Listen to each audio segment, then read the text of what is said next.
moi, je suis hyper contente de vous avoir pour cet épisode spécial de Go 2024 où on va parler d'un sujet que personnellement, je trouve fascinant, mais je suis pas du tout experte.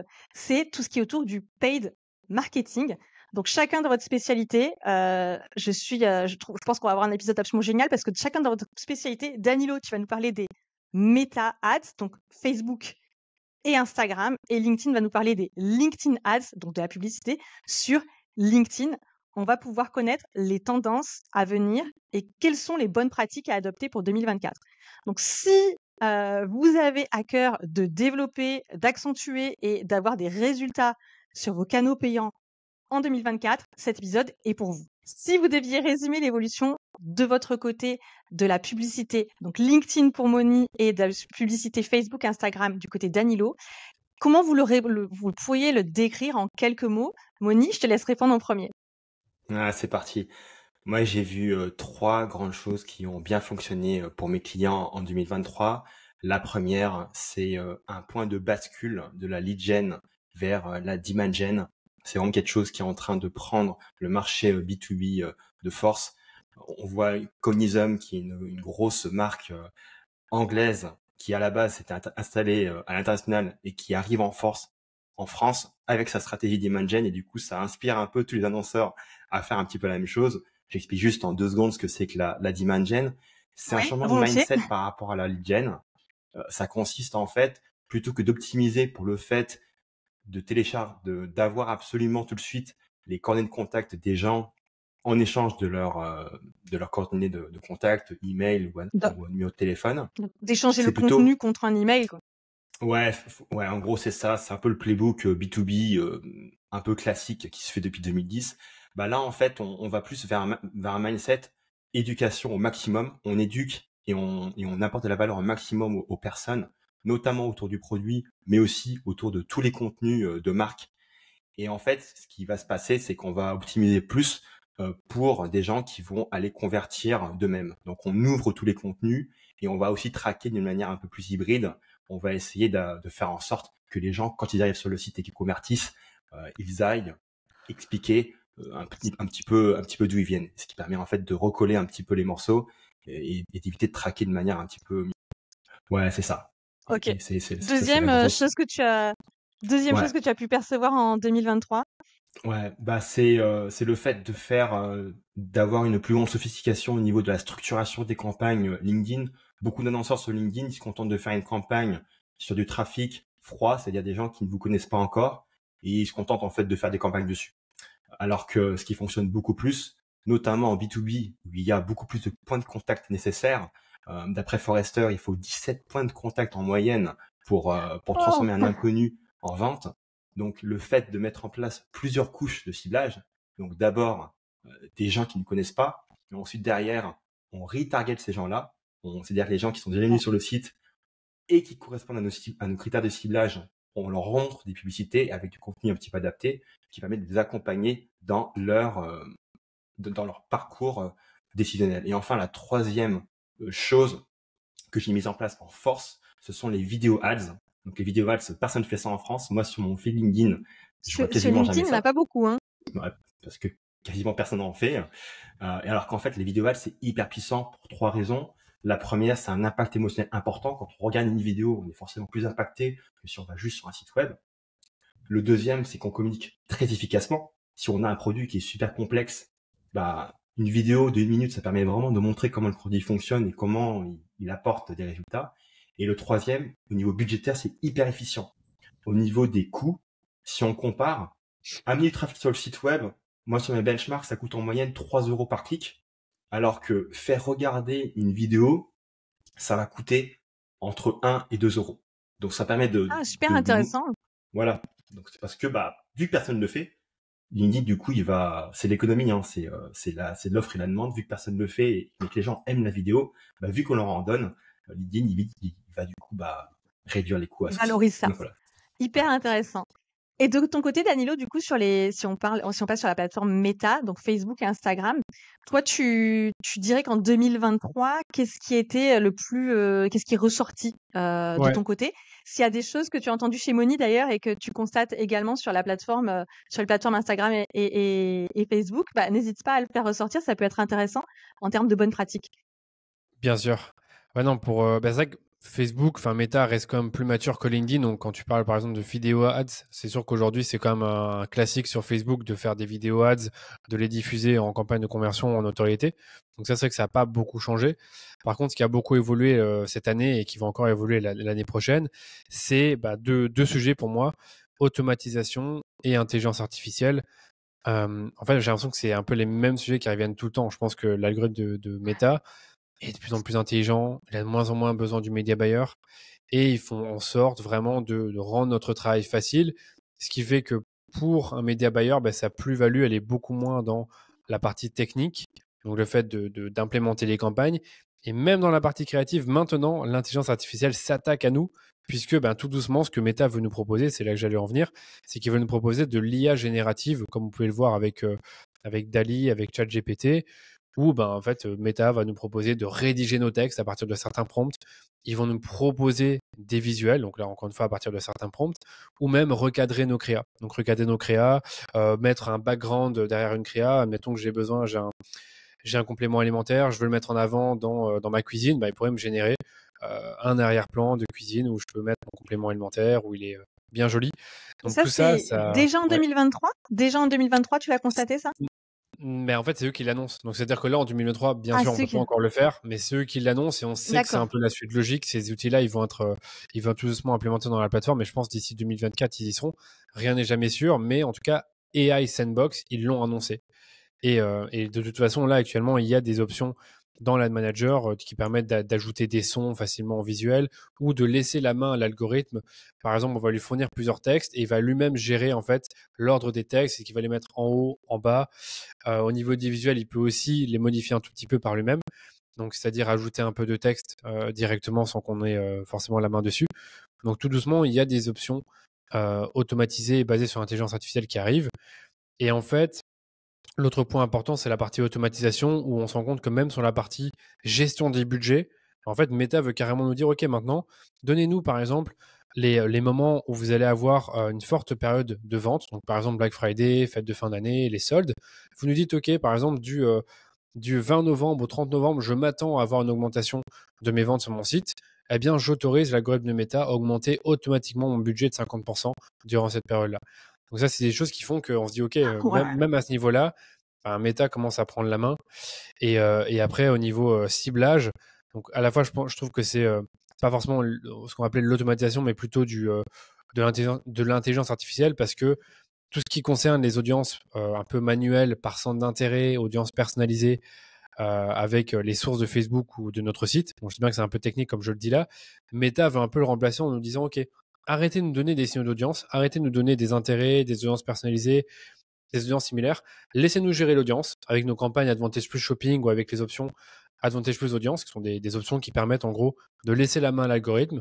Et en fait, une fois qu'on lui laisse la main sur la partie audience, lui-même va cibler les bonnes personnes pour nous grâce aux données qu'il va récupérer de notre pixel Facebook et également de nos créas.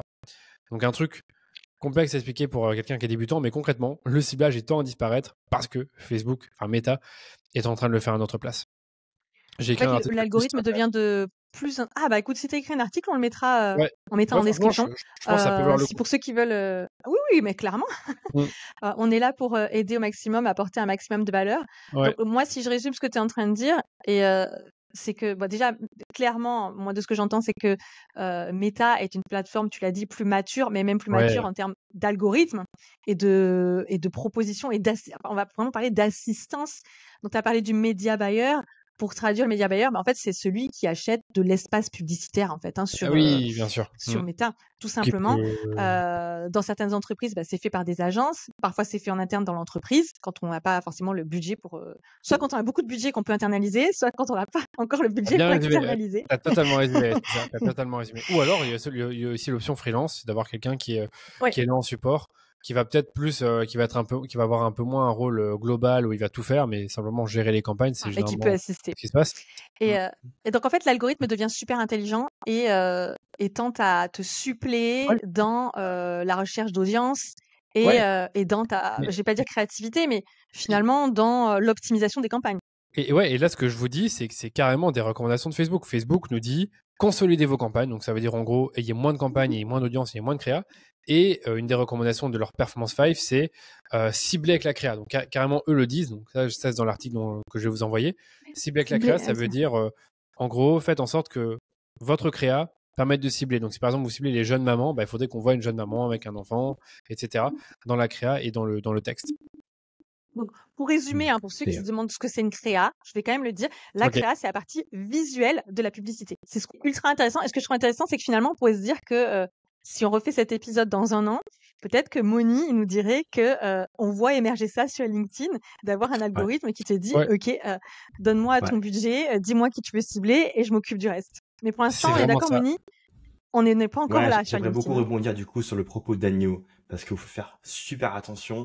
Moi, je vois beaucoup d'annonceurs, ils viennent de Facebook, ils viennent de Google, ils ont appris comment ça fonctionnait, ils arrivent sur LinkedIn et ils se font éclater. Pourquoi? Mais Parce que oui, l'algorithme est complètement différent. L'algorithme, il est beaucoup moins mature.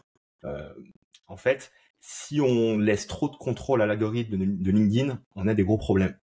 Je ok, Ton donne budget. quelques exemples. ok. Ouais, là, Voilà. ouais, là, Je c'est un vais peu donner différent. quelques Enfin, exemples. pour rebondir, comme tu dis, il faut laisser, comment dire, laisser du contrôle. Enfin, Mm. il faut laisser la liberté à l'algorithme. Je vais pas dire contrôle, mais quand même lui donner les bons assets. C'est-à-dire, il faut que nos créas, quand même, elles répondent à un besoin. Mm. Il faut que ça parle au client. Il faut que ça vende bien le produit. Il faut que ce soit compréhensif. Il faut que ça soit dans l'air du temps. Donc, il y a en fait tout cet aspect sur la créa, le marketing, sur le tunnel de conversion est d'autant plus important parce que sinon l'algorithme fonctionne pas bien. Et un autre point que je voulais Mm. ajouter que j'ai pas pu donner ici, dans les trucs qu'on a beaucoup observé en 2023 et qui va continuer en 2024, c'est tracking. Donc le tracking, c'est comment Mm. tu fais en sorte de pouvoir donner à la fois aux algorithmes de la donnée pour optimiser vos campagnes, mais également pour que eux-mêmes, enfin pour que Meta puisse nous dire qu'est-ce qui a marché, qu'est-ce qui n'a pas marché, qu'est-ce qui a permis de faire des ventes, qu'est-ce qui n'a pas permis de faire des ventes.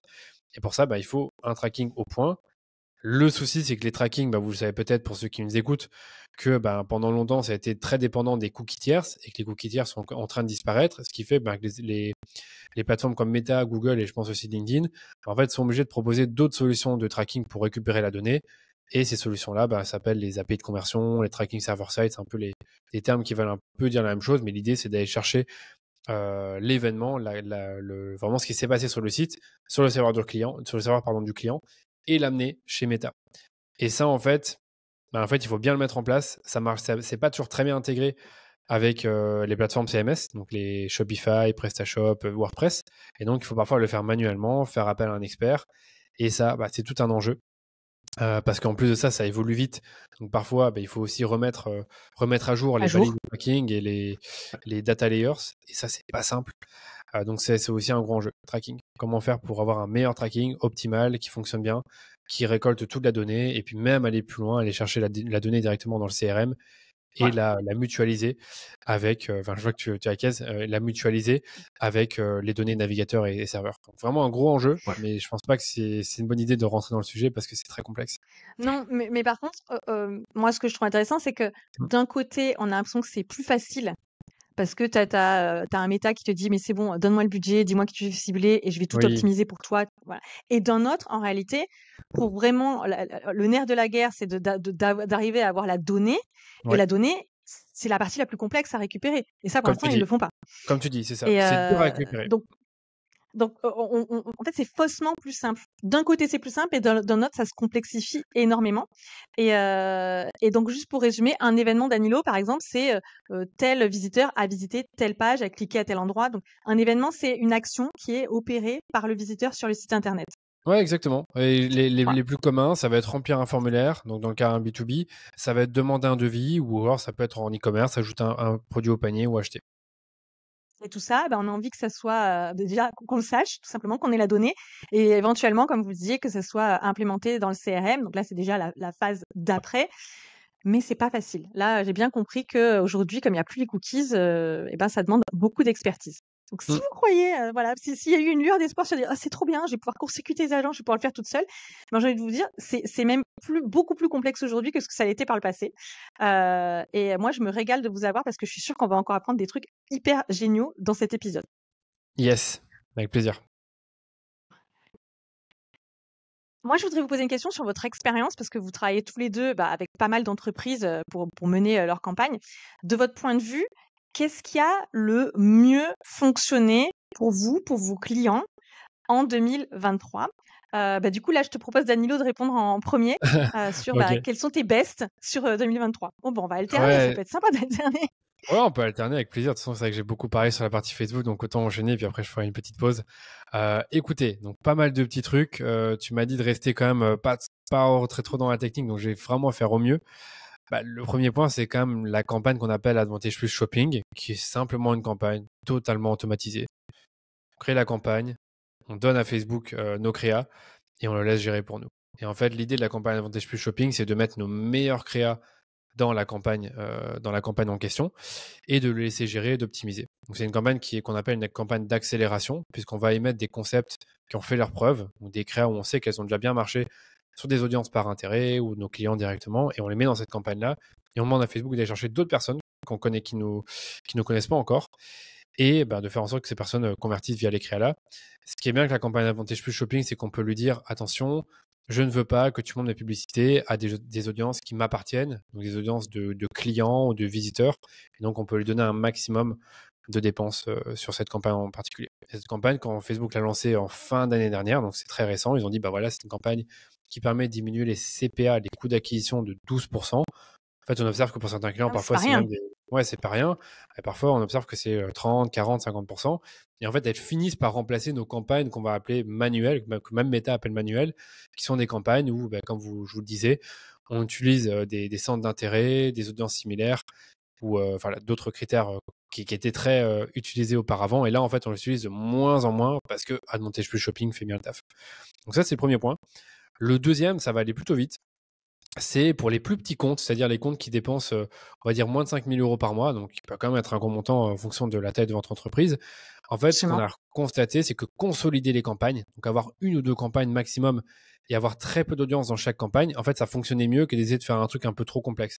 Pour la simple et bonne raison que quand on n'a pas beaucoup de dépenses, il faut mieux se focaliser sur des 2-3 concepts qui vont bien fonctionner, 2-3 audiences qui vont bien fonctionner et ne pas commencer à chercher à trop démultiplier les audiences et les concepts. Et quand on a des audiences qui sont trop petites en retargeting, donc les visiteurs, les interactions avec les pages, autant les regrouper ensemble dans un même ensemble de publicités et laisser Meta gérer. Donc en gros, on segmente un peu moins, on regroupe et ça permet d'avoir plus de stabilité et des meilleurs résultats. Le troisième point, le troisième et quatrième point, c'est sur la créa, c'est beaucoup plus simple à comprendre.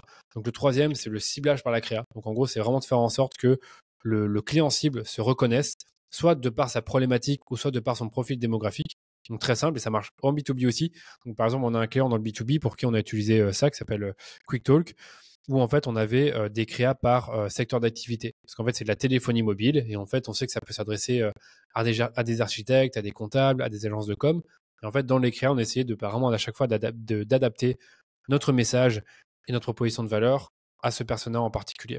Donc ça c'était plutôt fonctionnel. Et le quatrième point, donc qui est aussi un point sur la créa, c'est simplement le fait de récupérer des réels qui ont bien fonctionné en organique pour notre client et le publier et en faire une publicité concrètement, donc le booster. Donc ça marche bien. Donc parfois, c'est des réels qui vont, on dirait que c'est une interview et en fait dans l'interview finalement pas le client, mais ça peut être un influenceur, un créateur ou le fondateur de la marque parle de son produit. En fait, on booste ça parce que ça paraît très organique et en fait dans le même temps, on met en avant le produit et c'est beaucoup plus crédible qu'une publicité, enfin pas crédible, en tout cas c'est beaucoup plus authentique qu'une publicité qui cherche directement à vendre. Donc en gros, des réels organiques qu'on booste en publicité, c'est un truc qui est assez fonctionnel et qui peut aussi marcher en B2B. Voilà. Alors, tu vois, moi, je savais même pas que c'était possible de prendre des réels et de les utiliser pour faire la publicité. Moi, ce que je retiens quand même de ce que tu dis, Danilo, Ouais. c'est que même si tu as toute l'assistance qu'on peut te fournir aujourd'hui, j'ai l'impression que avant, on pouvait pêcher un petit peu sur la connaissance de son persona et de son audience cible, parce que tu pouvais toujours t'appuyer, on va dire, sur je suis meilleur techniquement que les autres. Et en Ouais. fait, aujourd'hui, comme la technique, on va dire que c'est d'une partie, hein, la technique sur la plateforme, on va dire on n'a plus besoin d'être aussi expert sur la plateforme, hein, je parle pas sur le tracking. J'ai l'impression qu'il faut en revanche être beaucoup plus performant sur la connaissance de sa cible pour trouver les angles et les arguments pour les toucher. Parce que tu disais, nous, on a fait on a fait des campagnes fonctionnelles, c'est-à-dire par rapport à nos cibles. Oui. Euh, et du coup, avoir des messages qui sont plus personnalisés, plus percutants et un meilleur positionnement, ça fait la différence Mais parce que la technique est moins prégnante, on va dire. ouais, ça fait la différence. Après, faut pas oublier qu'il faut aussi avoir des publicités qui peuvent vraiment s'adresser à beaucoup de monde. Donc, c'est bien d'avoir les deux. C'est-à-dire des publicités qui s'adressent à beaucoup de monde, mais aussi des publicités, pardon, qui vont s'adresser à un segment d'audience spécifique, et ça permettra à l'algorithme de Meta d'aller chercher cette poche d'audience qui est peut-être un peu moins adressée et qui a peut-être besoin d'avoir un message qui va vraiment lui parler que à elle et qui va se reconnaître. Mais après, je te dis une bêtise, si tu vends par exemple, j'ai l'habitude de donner cet exemple-là, un complément alimentaire pour les problèmes d'articulation, bah, si tu parles de problèmes d'articulation dans ton accroche, dans ton visuel, dans ta créa, ça va d'office être fonctionnel parce que ça va parler à tous les gens qui ont des problèmes d'articulation, peu importe que ce soit voilà, peu importe que ce soit des femmes, des hommes, des personnes qui font du sport, qui font pas de sport, peu importe, ça va leur parler. Mais c'est bien peut-être avoir une publicité. Tiens, vous êtes un grand sportif et vous avez des problèmes d'articulation. Bam, on a la solution. Tiens, vous êtes une personne qui essaie de reprendre le sport, mais vous n'y arrivez pas parce que vous avez des problèmes d'articulation. Bam, on a une publicité. Donc en fait, l'idée, c'est vraiment d'avoir un peu tout cet ensemble de publicités segmentées, mais aussi larges sur le problème. Je sais pas si ça répond à la question. Oui, ça répond à la question, parfaitement. Ok. Bah écoute, super intéressant. Moni, de ton côté, est-ce que tu peux nous brosser un tableau de ce qui a le mieux fonctionné pour toi, pour tes clients, et n'hésite pas, si tu as des parallèles à faire, Ouais. ou au contraire, hein, dire bah c'est pas du tout pareil du côté LinkedIn, Ouais. n'hésite pas à appuyer dessus. Ouais, complètement. C'est marrant, on ne s'est pas parlé avec Danilo, on ne s'est pas concerté avant, je vous le promets, mais il y a une vraie convergence entre nos propos. On va commencer par rapport à l'aspect messaging et contenu. Effectivement, je pousse vraiment mes clients à parler de leurs produits dans les publicités et à parler des pain points, des problèmes euh, que le produit va résoudre en fait dans la vie des clients, les résultats qu'il va apporter, etc. Donc être beaucoup plus clair dans ce que tu dis en fait dans les publicités. Bon, par contre, euh, LinkedIn ne va pas être capable de délivrer automatiquement entre guillemets les bonnes créas aux bonnes personnes comme le fait Meta avec son meilleur algorithme. Il faut avoir beaucoup plus de contrôle sur l'algorithme. Il faut un peu entre guillemets forcer LinkedIn à montrer les publicités aux bonnes personnes à travers le ciblage. Mais clairement, si on n'a pas fondamentalement un message qui est bien calibré par rapport à la connaissance du client cible, ça sert à rien de faire de la publicité, que ça soit sur Meta, sur Google et Ok. LinkedIn. Donc LinkedIn, il faut encore le fouetter un petit peu. Hein. C'est ça. Mais une autre chose dont je veux parler, et aussi ça rentre un peu en convergence par rapport à ce qu'a dit Danilo, c'est le fait de faire des publicités qui ne ressemblent pas à des publicités. Donc surtout qu'en B2B, qui veut malheureusement encore souvent dire boring to boring, où les pubs on les voit à 15 km et les pubs elles endorment un petit peu les gens. Bah moi j'ai poussé beaucoup mes clients à faire des pubs beaucoup plus sur un format un peu B2C, plus humoristique, plus sympa. Limite UGC, User Generated Content, c'est-à-dire on voit par exemple en face cam, iPhone, la personne qui va parler du produit avec les petits sous-titres, avec éventuellement un ton un peu humoristique, et forcément ça attire l'attention des gens parce que ça va complètement à l'opposé des publicités LinkedIn habituelles où on voit les gens en costard en train de se serrer la main, les pubs qui font un peu dormir les gens. Donc ça c'est vraiment un aspect qui est super important sur l'aspect créatif. Et encore par rapport à cette convergence entre le paid et l'organique, en juin 2023, il y a eu l'émergence des Thought Leader Ads. Ce sont des publicités LinkedIn qui sont des publicités dans lesquelles on va sponsoriser des posts de personnes employées par votre entreprise, que ce soit votre CEO, que ce soit un expert métier, etc. Et en fait, ce qui va se passer, c'est que c'est dans la pub, dans le fil d'actualité des gens qui vont être ciblés, ils vont voir le post, ils vont voir le portrait de la personne. Donc, par exemple, Philippe Moreau, CEO de super entreprise, et écrit en dessous promu par super entreprise, mais en tout petit en fait. Donc ça se voit j'ai pas. vu ça. Ça j'avais vu avec. Ouais. Moi j'ai trop envie de tester. Je l'ai pas encore fait, mais j'ai trop envie de tester. Donc pour faire simple, hein, pour expliquer, en fait vous avez aujourd'hui la possibilité, LinkedIn vous permet de sponsoriser en fait des posts de personnes de votre entreprise. C'est-à-dire que le CEO, il peut, c'est sa tête qui va apparaître, c'est sur son profil. Il n'y a pas le logo de l'entreprise, il y a juste son poste qui est boosté par la publicité avec écrit en dessous promu par le nom de l'entreprise. Et franchement, pour l'instant, c'est vachement discret, t'as raison. Ça peut passer Oui, inaperçu, hein. ça peut passer inaperçu. Quasiment personne le fait. Bon, j'ai vu quelques personnes le Ouais. faire, enfin quelques entreprises le faire. C'était pas forcément fait de la meilleure manière. Disons que ces publicités-là, ce qui est important, c'est qu'elles sont pas faites pour emmener le trafic vers le site web. C'est-à-dire qu'elles vont pas être bonnes pour avoir des clics. Elles vont plutôt être bonnes pour avoir des engagements, pour avoir des expositions. Engagement, c'est-à-dire c'est la personne qui va engager avec la publicité, qui va cliquer sur le petit bouton en voir plus si le post il est un petit peu long, ou alors qui va éventuellement engager avec la publicité. C'est pour ça que typiquement, je préfère mettre ces publicités pas en audience, pas en trafic froid, pas sur des gens qui n'ont pas encore vu l'entreprise, plutôt en retargeting. Parce que typiquement, ce que je fais, c'est que c'est une audience froide. Moi, mon but, les audiences froides, c'est de montrer un message qui soit intéressant, que ce soit en vidéo ou en image vers le site, mais aussi aller construire une audience de retargeting. Parce que c'est dans le retargeting que la magie va s'opérer.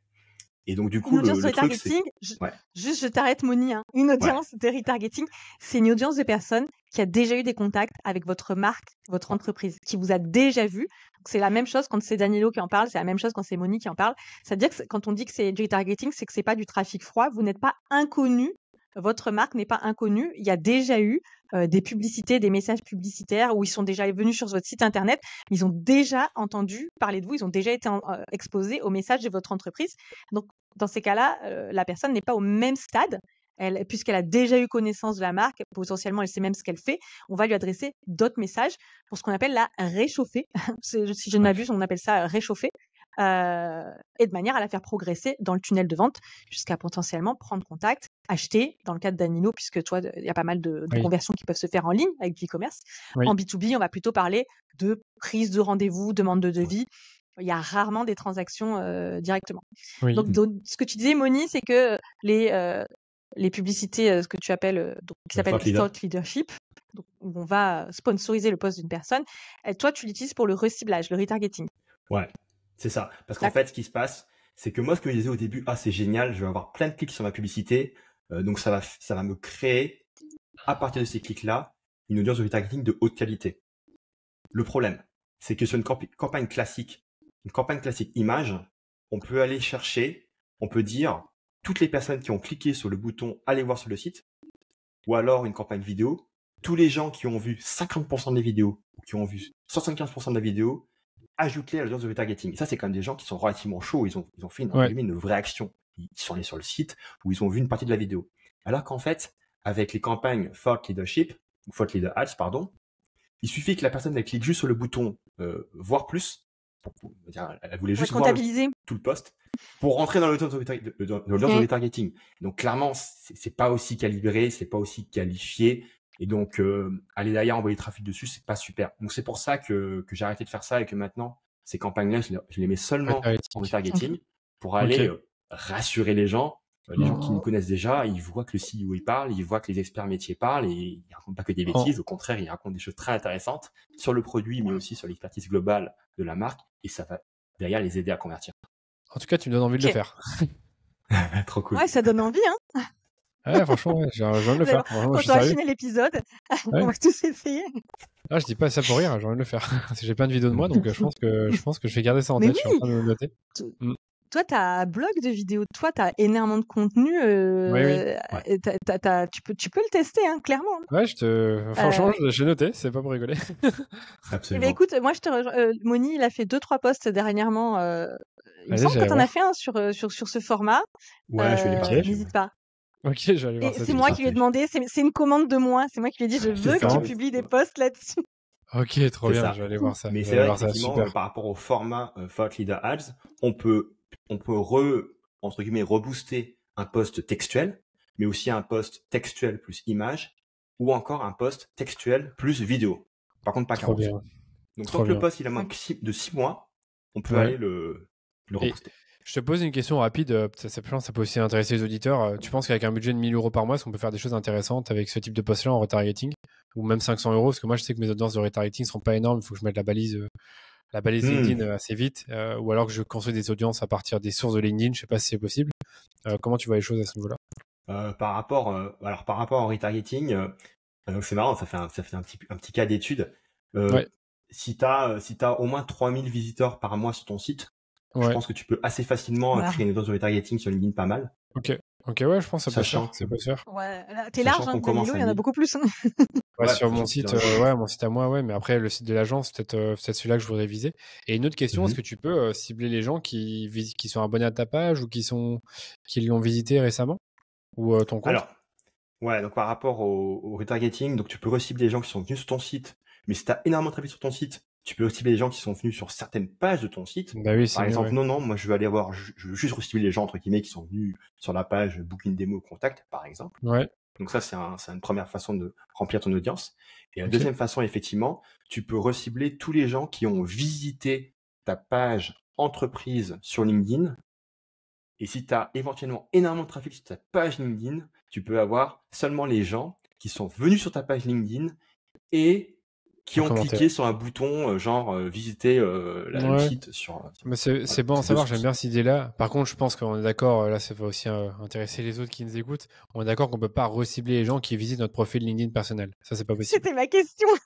Ah, c'est la question qu'on me pose toujours et on ne peut pas faire ça Ah ouais, je me dis. Damned. malheureusement. Par contre, il y a Même un si truc on est qui arrive. premium, hein, franchement, on paye déjà Sur les cher quoi, pour premiums. avoir ça. Mais attention, il y a un truc qui arrive. Il y a un truc Ouais. qui arrive, c'est la convergence entre Sales Navigator et LinkedIn Manager. J'ai vu des Ok. gens qui aux US dire qu'on pouvait synchroniser entre guillemets une audience Sales Navigator. Par exemple, on a les sales qui vont faire une liste de chasse sur Sales Navigator. Bien Et sûr. cette liste-là, on peut la faire apparaître dans les publicités pour faire vraiment du multi-touch. Ça, Mais c'est pour bien. revenir par rapport au budget, C'est chaud, ça, c'est trop bien. ouais, franchement, ça va être génial parce que sur Sales Navigator, on a plus de filtres. Et Mais j'ai oublié de répondre à la question de Danilo par rapport au budget pub. budget, ouais. Budget pub minimum pour une campagne de retargeting, c'est 300 € par mois parce que c'est 10 € au jour. Ouais, 10 € par jour. Ouais. Mais du coup, franchement, moi j'ai des campagnes de retargeting qui tournent par exemple à 400, 500 € par mois. Et moi ce que j'aime bien faire, c'est faire tourner 2 voire même 3 campagnes de retargeting avec des thèmes différents. Et dans chaque campagne, mettre plein de contenus différents parce que ce qui se passe en retargeting, on a une fréquence qui est très grande. Voilà, on va avoir une fréquence de 10, de 15 éventuellement. Si on en monte, voilà. Pour les auditeurs, si vous touchez une personne sur un mois 20 fois, mais que vous leur Ouais. montrez 20 fois la même pub, déjà, Mais ils oui, vont pas ça trop te fait aimer. pas, ouais. Ça va Faut la faire une saouler, rotation. hein, il n'y a pas d'autre mot. Ça Ok. va la saouler. Et c'est valable sur LinkedIn et c'est valable sur Meta. Hein. Ça saoule les gens de voir tout le temps les mêmes pubs. Bien sûr. Ok, ça marche. C'est compris. Ah, C'est super compris. intéressant. Tu as aiguisé notre curiosité au maximum avec ce format publicitaire. Du coup, on va te laisser reprendre ton souffle et je vais poser la prochaine question à Danilo. Comme ça, tu vas D'accord. avoir le temps de récupérer. Du coup, Danilo, moi, ce que je voulais voir avec toi, c'est en quelques mots, qu'est-ce que tu envisages comme vraiment les prochains grands enjeux et tendances pour 2024 sur la plateforme Meta Ads? Franchement, ça va beaucoup rejoindre ce que j'ai déjà dit sur le coup, mais c'est bien toujours de redonner, comment dire, Alors, voilà, en résumé. remettre une couche. Mais pour moi, on va évoluer vers des audiences. Enfin, on va avoir encore une évolution des audiences vers un ciblage plus large. Je pense que Meta va de moins en moins laisser la possibilité d'avoir un ciblage restreint. Preuve en est, Advantage Plus Audience, qui est une nouvelle option qu'ils ont lancée. Bref, c'est un truc que vous dites, OK, laissez-nous gérer l'audience. Par contre, si vraiment vous voulez, vous pouvez revenir au ciblage d'avant. Donc déjà là, dès le départ, ils me disent, voilà, une nouvelle option d'audience. Donc il faut déjà chercher le bouton pour trouver l'audience d'avant. Et avec cette option-là, on peut quand même lui donner des signaux. On lui dire, voilà, je te donne quand même quelques intérêts qui correspondent à mon avatar. Je te donne également quelques audiences personnalisées de gens qui sont déjà des personnes qui visitent mon site ou qui interagissent avec mes pages. Mais après, tu peux quand même aller au-delà de ces critères-là et me trouver d'autres personnes. Donc en gros, ciblage large. Et je pense qu'il va continuellement pousser l'algorithme va continuellement pousser les annonceurs à cibler large. Ça risque pas de s'arrêter, ça va faire que s'accélérer. J'en ai parlé aussi, il y aura de plus en plus d'automatisation sur la gestion des budgets. J'ai pas tout dit, mais là aujourd'hui, Meta, carrément, il va nous dire sur une campagne, tiens, je te conseille d'augmenter ton budget de X euros sans que cela va réinitialiser la phase d'apprentissage. Ou alors, même si on lui donne un budget quotidien, par exemple à 100 € par jour, maintenant, l'algorithme peut aller jusqu'à 75% de budget en plus s'il considère que ça améliore les conversions. Attention, pour ceux qui vont déjà me dire, oh, mais c'est hallucinant ça, on peut même plus dire quel budget on veut, il va quand même aller au-delà.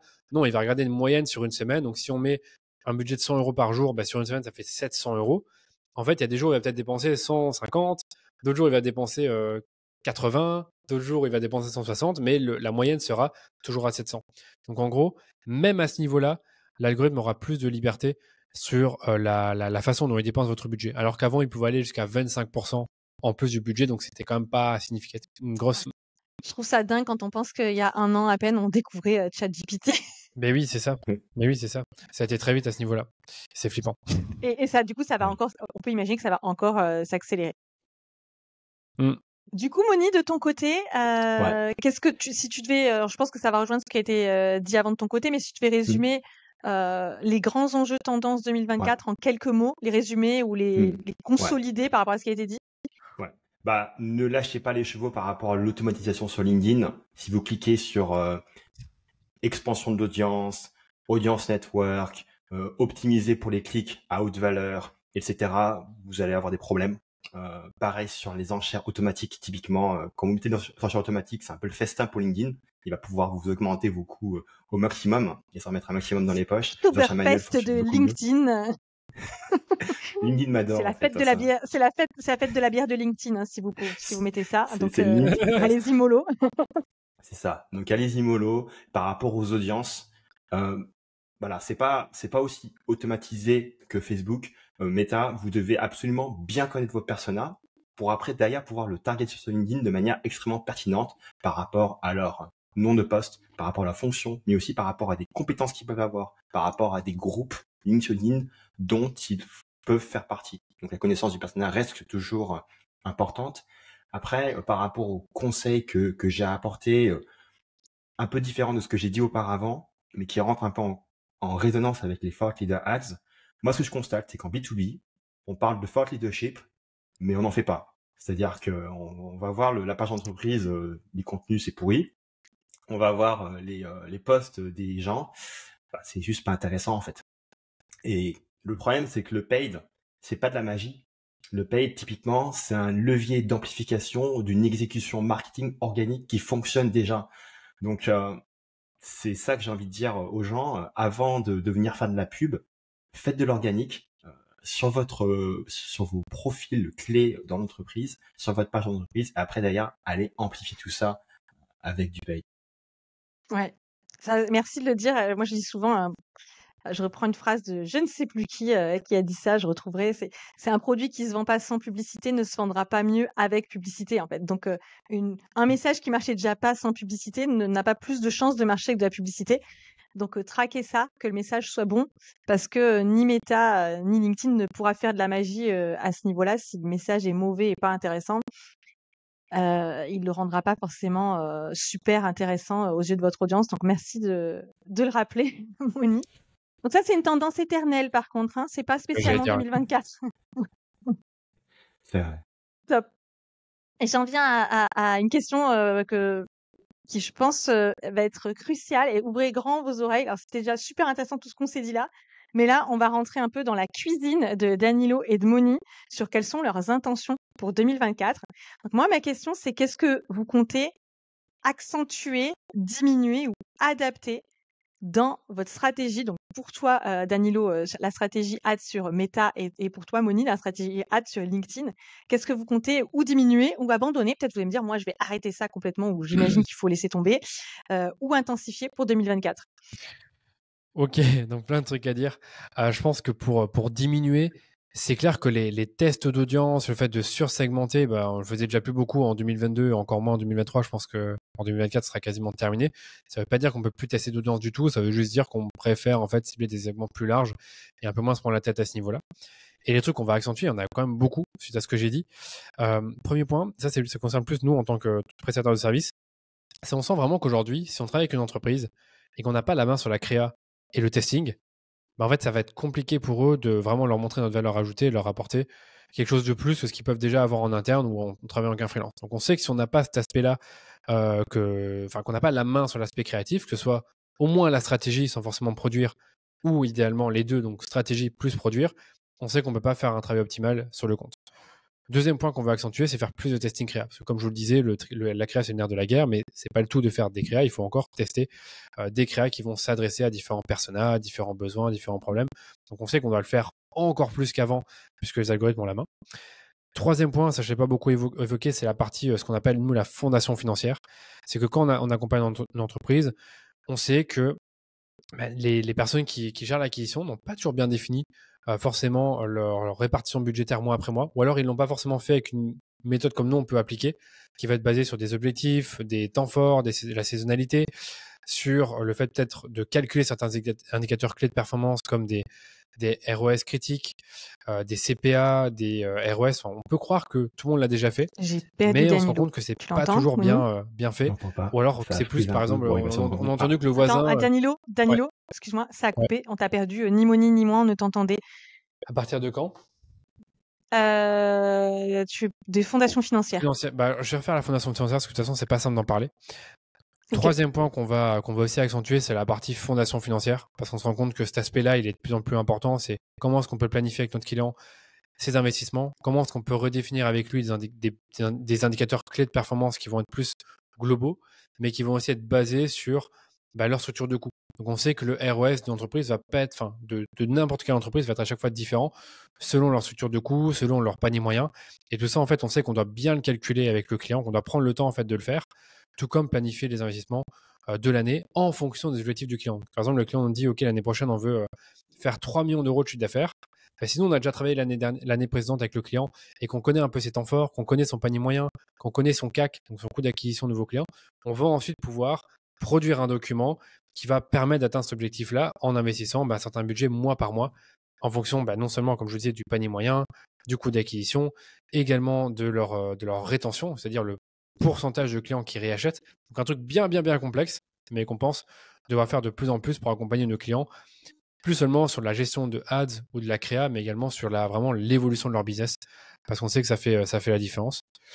Et dernier point, c'est plus au niveau adapté, la gestion du tracking. On considère que là, on n'est vraiment pas au point. C'est-à-dire qu'à chaque fois qu'on a un problème de tracking avec nos clients, on doit faire appel à un prestataire externe. Et là, en fait, on a recruté une personne qui maîtrise un peu plus cet aspect-là et on aimerait bien avoir non seulement plus la main sur cet aspect-là, mais nous-mêmes, en fait, dans l'équipe, être mieux formés et mieux comprendre les problèmes et pouvoir apporter des pistes de résolution à nos clients, soit que nous, on mettra en place, soit que eux mettent en place avec leurs équipes de tracking. Voilà. Alors, j'espère qu'on aura tout parce qu'à un moment, on a perdu l'image. Ouais, Et c'est bizarre. Moi, je m'entends bien, t'inquiète pas. mais je pense que ça va. J'avais le petit souhait qui disait que ça continuait d'enregistrer smoothly en attendant que ça revienne. Donc, je pense qu'il y aura pas de problème. De toute façon, il y a des normalement de ton côté même, tu as un truc, une sauvegarde. Ok, super intéressant. J'avais pas. Du coup, ce que tu fais dire, c'est que au-delà de tester les créas et tout ça, il y a une partie de comment aujourd'hui je gère vraiment un budget pour l'optimiser et avoir une vision vraiment sur une année et pas juste de manière opportuniste. J'ai de l'argent, j'en mets ce mois-ci, puis le mois prochain beaucoup moins. Enfin, c'est vraiment de savoir comment je vais l'optimiser sur au moins 6 mois, j'imagine. 6 mois, c'est vraiment ça. C'est vraiment ça. On veut faire ce travail-là pour aller plus loin que ce qu'ont peut-être faire d'autres agences ou d'autres prestataires. C'est dire, OK, on a un vrai partenaire de croissance pour vous. Donc, ça veut dire que notre rôle, c'est de vous conseiller sur vos investissements en fonction de vos objectifs, mais de votre réalité en termes de coûts et de comment vous générez de revenus, c'est-à-dire votre panier moyen et votre récurrence. En gros, j'essaie vraiment de le résumer, mais c'est un tableau bien complexe sur lequel on travaille. Ça marche. Moni, de ton côté, qu'est-ce que tu comptes arrêter peut-être, intensifier, adapter dans la stratégie que tu proposes et que tu recommandes sur LinkedIn Ads en 2024? Ouais, moi je pense que c'est important, même quand on fait de la publicité, d'avoir vraiment une vision long terme et de savoir que c'est pas parce que vous lancez des ads aujourd'hui que dans 30 jours vous allez avoir un pipeline qui est plein, simplement parce que le parcours du tunnel il est long, il est fragmenté, il est constitué de pas mal de différentes personas dans vos comptes clés, et donc vous avez besoin de montrer systématiquement vos publicités, vos messages, vos créas, vos vidéos, votre produit, votre expertise de manière diversifiée tous les mois, mois après mois. Et en fait, vous allez accumuler des points de contact qui vont augmenter la confiance et l'autorité que votre entreprise a aux yeux des personnes que vous souhaitez séduire. Donc c'est vraiment important d'avoir cette vision sur le long terme. Et j'ai aussi constaté que il y a souvent un manque de contenu organique de qualité. J'ai beaucoup d'entreprises qui font des blogs, qui font des articles pour faire du SEO. Le problème des articles pour faire du SEO, c'est qu'on fait des articles juste pour avoir du trafic, mais c'est pas forcément des articles qui vont être de haute valeur ajoutée. C'est pas forcément des articles qui vont en faire un effet waouh aux prospects et les prospects qui vont se dire ah mais du coup ça me fait vachement envie de bosser avec cette entreprise là. Et ça c'est vrai pour les articles, c'est vrai aussi pour beaucoup d'autres types de contenus. Donc moi ce que je dirais c'est investir vraiment sur le contenu. Donc à la base investir sur votre connaissance persona, optimiser votre contenu pour vos personas mais pas forcément pour Google, etc. Ce qui permettra en fait à Daniel et à moi et à tous nos autres collègues d'aller amplifier des initiatives organiques qui fonctionnent bien. Sur l'aspect un peu plus tactique sur LinkedIn Ads, on va aller beaucoup plus fort sur l'aspect vidéo, que ça soit sur des audiences froides, sur des audiences de retargeting. Le problème que je vois, c'est que les gens, ils ont du mal à faire de la vidéo. Je trouve que ils s'en font tout un plat, en fait. On va faire une vidéo et tout. Non, mais tu prends ton iPhone, tu prépares ton script et t'y vas, quoi. En une journée, tu peux shooter 10 vidéos, il n'y a pas de problème. Après, il faut mettre les choses dans son contexte. Peut-être que des gens comme Moni, comme Daniel, comme moi, comme on a l'habitude de prendre la parole parce qu'on a des podcasts ou de faire des vidéos, on est déjà plus à l'aise avec la prise de parole. Mais je peux entendre que ce soit pas facile pour tout le monde de se mettre dans cette posture. Il n'empêche que pour les plus courageux et ceux qui se prennent par la main, ou peut-être même ceux qui se font former, parce qu'on peut être accompagné pour ça aussi, eh ben, ça pourrait être les grands gagnants de 2024 de faire des publicités au format vidéo et d'essayer peut-être d'avoir même des témoignages clients. Oui, pour rebondir par rapport à l'aspect témoignage vidéo, si vous avez du mal à avoir des témoignages vidéo, mais juste vous avez des clients qui témoignent en textuel, qui vous disent oui, on a eu tel résultat avec vous, c'est génial, par contre on a trop peur de faire une vidéo, etc. Prenez quelqu'un de votre entreprise qui est à l'aise avec la vidéo, mettez-le en caméra et faites-le déclamer l'étude de cas en vidéo en expliquant voilà, on a tel client qui est venu nous voir avec telle problématique, on a fait ça avec lui, on a eu tel résultat, etc. Ça fonctionne très bien, ça fait très organique, ça fait très naturel. Ça fait une pub qui ressemble pas trop à une pub parce que on n'est pas obligé en vidéo de faire des formats hyper nichés et payer 15 000 balles pour faire la vidéo. On peut faire ça vraiment entre guillemets un peu à la mano, quoi. Cool. Moi, je vais peut-être faire ça alors. Je vais peut-être tenter le coup comme ça. Ça donne trop d'idées, en fait, c'est trop bien. Donc, ce que tu disais, moi, je voudrais revenir sur ce que tu penses qu'il faut intensifier pour 2024, c'est d'avoir une vraie stratégie de contenu. C'est qu'en fait, la publicité par elle-même, évidemment, peut être très efficace, mais que derrière, avoir une véritable stratégie de contenu, surtout aussi, j'ai envie de dire que ça évite la déception. C'est-à-dire que si j'ai cliqué et qu'après, j'arrive sur un truc tout pourri ou genre pas du tout intéressant, ça va créer de la déception et ça va pas du tout soutenir l'image de la marque. Ou alors limite ça pourrait la dégrader, ce qui est tout ce qu'on ne veut pas qui arrive. Donc toi tu nous dis voilà, intensifiez, investissez dans du vrai contenu à valeur ajoutée et ne demandez pas forcément des articles optimisés à SEO à ChatGPT parce que c'est facile, c'est pas cher et comme ça ça a fait du trafic parce que oui, ça fait du trafic mais c'est pas forcément du trafic qualifié et c'est pas du trafic qui est bon et qui est recherché par votre audience pour vous démarquer de la concurrence.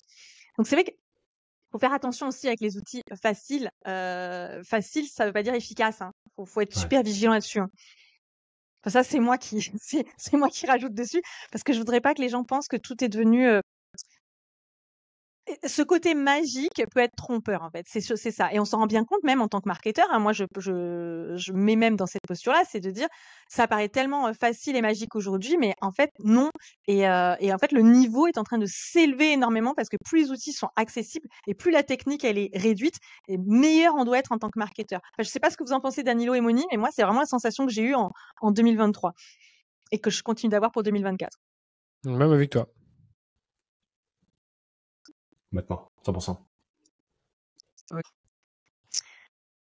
Ça m'amène à ma dernière question. Moi, je voudrais que vous mettiez dans la peau. Vous avez voilà, un conseil d'amis que vous aimeriez donner aux personnes, soit qui se lancent, soit qui envisagent peut-être de se mettre, de tester les LinkedIn Ads ou les Meta Ads en 2024. Qu'est-ce que vous voudriez lui dire, si c'est une seule personne, si vous pensez même à quelqu'un, c'est encore mieux. Qu'est-ce que vous voudriez lui dire? Moni, est-ce que tu as ce petit conseil d'amis? Ouais, moi je dirais, avant de mettre 1 euro sur LinkedIn Ads, interview en profondeur 10 de tes clients idéaux dans la niche que tu as. Tu prends 1 heure avec eux et tu télécharges leur cerveau par rapport au contenu qu'ils veulent consommer, par rapport à la raison pour laquelle ils ont acheté ton produit ou ton offre. Une fois que tu as fait ça, tu mets en place une stratégie organique LinkedIn dans laquelle tu postes des textes, des carousels, des vidéos, tout ce que tu veux, et tu crées une présence organique et tu commences à créer de la demande pour ton entreprise via tes contenus organiques. Et une fois que tu arrives à faire fonctionner ce canal-là, tu peux éventuellement envisager d'aller faire de la publicité. Ok, Hyper donc la intéressant. voix de la raison, Moni, merci. Tu nous as pas dit mes 15 000 balles par mois sur la table, c'est bien. Et après, en fait, en fonction de votre taux de conversion, bah, vous allez pouvoir calculer un CPL cible. Donc, dans tous les cas, c'est possible de le calculer. Un grand merci. On se retrouve très bientôt pour un prochain épisode, donc demain en fait, pour un nouvel épisode de Go 2024 sur les tendances marketing 2024. Salut Danilo.